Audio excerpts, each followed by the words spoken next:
कोही छ मलाई छोरी दिने, कोही छ मेरो गर्लफ्रेन्ड बन्ने,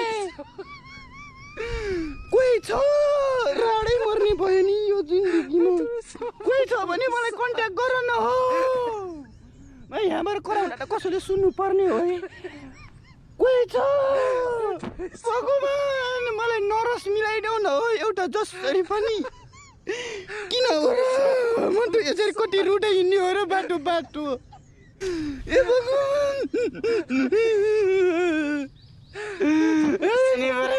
यहाँ मान्छे अरू मान्छे आएर देख्यो भने के भन्छ होला मलाई।